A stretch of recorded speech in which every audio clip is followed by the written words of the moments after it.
Do you think that, this kind of a public movement and, that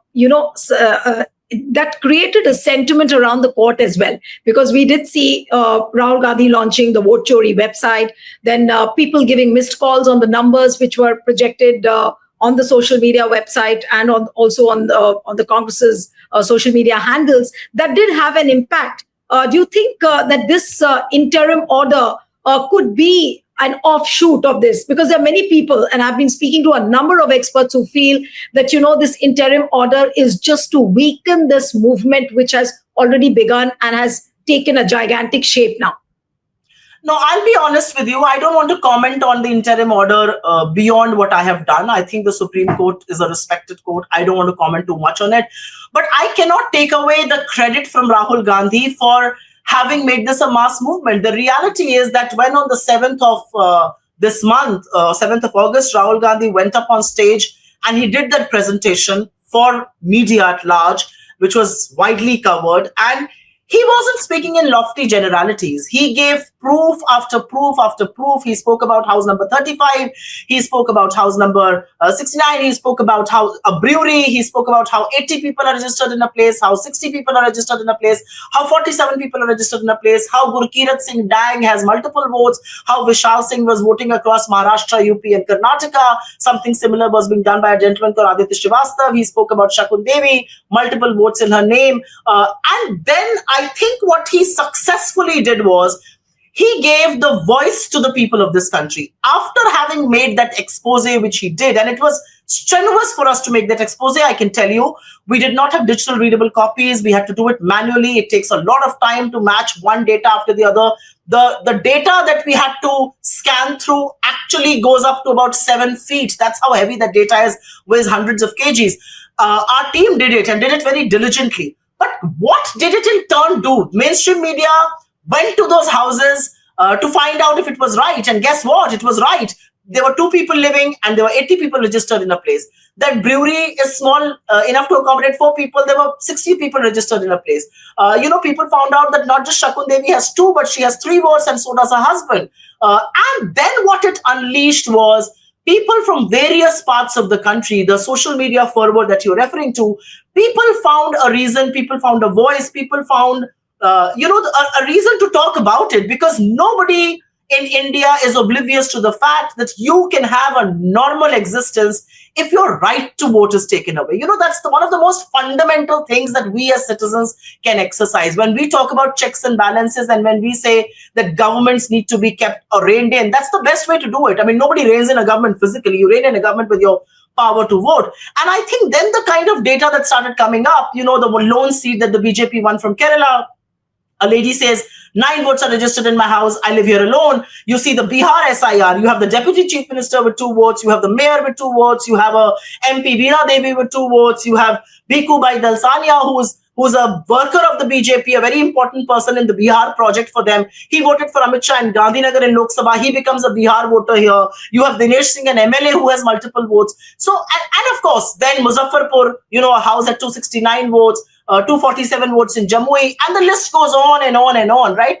And then people started seeing that it is far more serious than what is being said. If the very basis of free and fair elections is going to be tampered with, then what semblance of democracy is going to be left?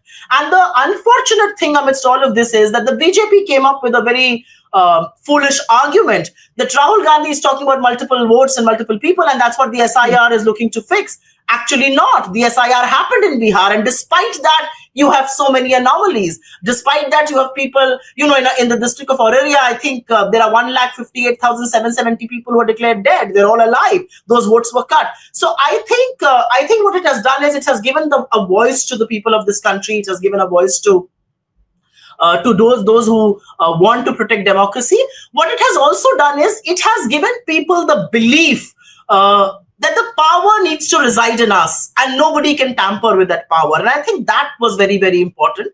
I think we are now seeing multiple people on their own scanning through lists, coming out with data, making it public, which is very good, which is how it should be in a democracy. And if I may, on a lighter note, actually the BJP has joined our ranks, and the BJP is the one that's spreading our message far. The BJP is now questioning the election commission through their stupid, foolish press conferences. Sorry, go ahead.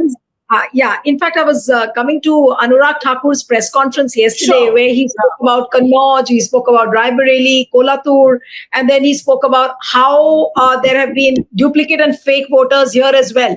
Now, today I was watching Pawan Khera's press conference, where he said that now the ruling party also has similar grudges as what we have been saying. Now, what does it go to show? And Anurag Thakur, he took so many days to come up with an explanation like this. Because as of now, Kiran Rijiju and several other leaders have just been dismissing Rahul Gandhi's expose. But after 6 days yesterday, Anurag Thakur came up with these facts and figures, which I don't know how they appeared. I mean, what would you respond to? Neeluji, I want to say one thing here. What Anurag Thakur has done is commendable. We should thank him that he has actually emboldened the point of view, the voice of Rahul Gandhi. He is also saying that the election commission's voter list is not all right. There are gross anomalies with that list. And to that extent, I thank him for being brave.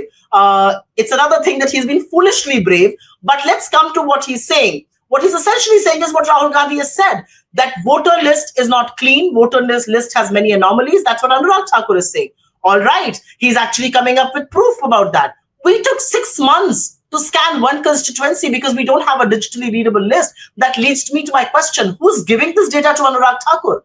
And why is the election commission, because Anurag Thakur also happens to be a member of parliament, why is the election commission not asking Anurag Thakur to swear? They asked Rahul Gandhi for an oath. Why are they not asking Anurag Thakur to take an oath? Because he's also a parliamentarian. He should give an oath. He should join the EC and in their investigation. Why is he not doing that? You can't have two sets of rules for two sets of people. The election commission's credibility is in tatters. I mean, I have no qualms in saying this. The election commission, which is supposed to be the custodian of our right to vote, of our fair and fair elections, is absolutely biased. It has become a puppet of the BJP, and that's for everybody to see. If only the election commission had sent a letter to Anurag Thakur, we would want you to take an oath and certify what you've said. I'd be very happy. But instead, it has raised a question. How did Anurag Thakur have access to digitally readable data where he could come up with this?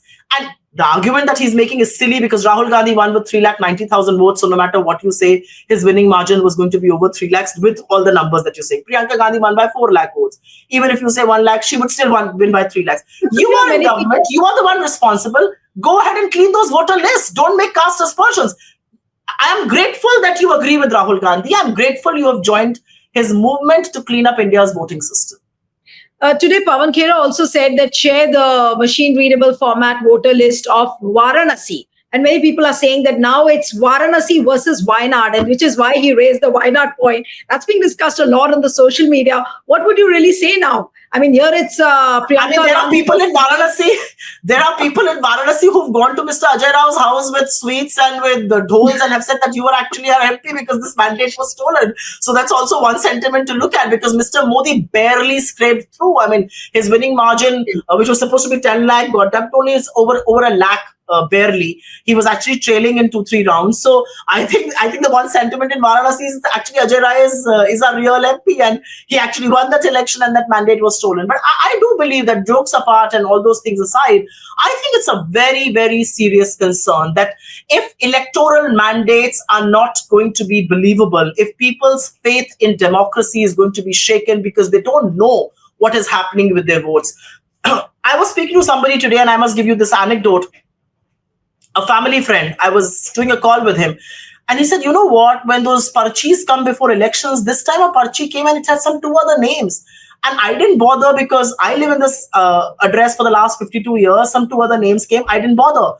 But he says, now when I see it, I'm presuming that some 2 other people must have voted by showing residents of my house. I said, exactly, they did. So I do believe that a lot of people are now talking about it. I have not received this kind of feedback on multiple issues that we've raised. I think the fact that Indians hold their democracy and their fundamental rights and their right to vote very, very closely is for all to see.